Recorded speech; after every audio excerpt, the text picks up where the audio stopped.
বন্ধুরা, একটা কবিতা মনে পড়ে যায়। ২০০১ সালে যখন বুশের নেতৃত্বাধীন আমেরিকা সরকার আফগানিস্তানে হামলা চালায়, তথাকথিত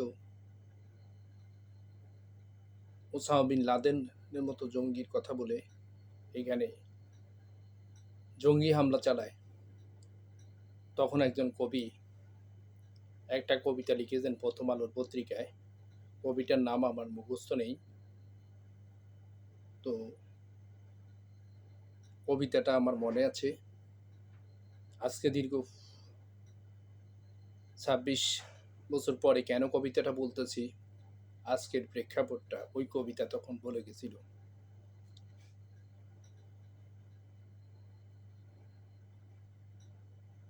কবিতাটা বলছি, কেমন হয় আপনারা জানাবেন।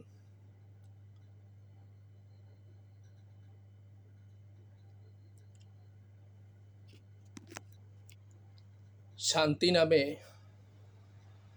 অশান্তি আজ চড়িয়ে দিল বিশ্বে, বুঝেছে সবে লাদেন নয় সন্ত্রাসী বুশ শীর্ষে।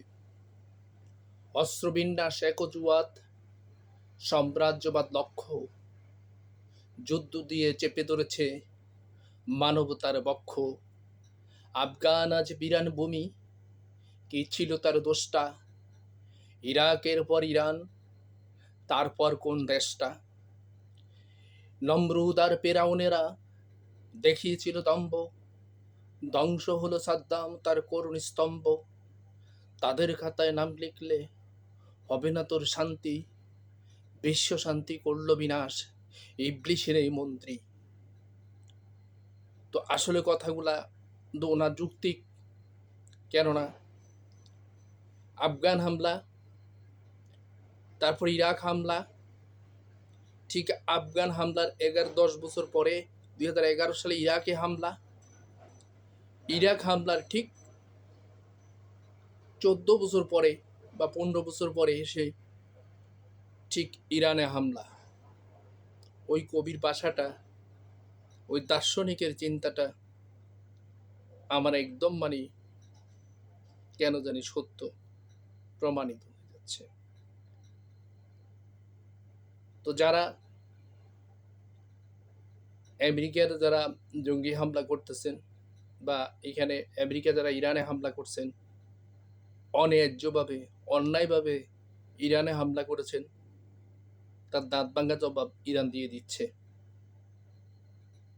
ইতিমধ্যে বিশ্বের মানুষ দেখতে পাচ্ছে কিভাবে দাঁত ভাঙ্গা জবাব দিয়ে দিচ্ছে, এবং কি শুধু আমেরিকাকে নয়, তার দালাল যারা আছেন তাদেরকেও জবাব দিয়ে দিচ্ছে। আমরা আসলে আমাদের ইসলামের প্রশ্নে শিয়া সুন্নি কোনো বিভেদ নাই।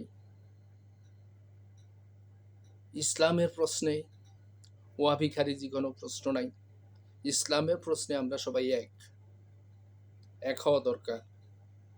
আরবের নেতারা এক না হলেও আমরা বিশ্ব মুসলমান কিন্তু এক। ধন্যবাদ, সবাই ভালো থাকবেন।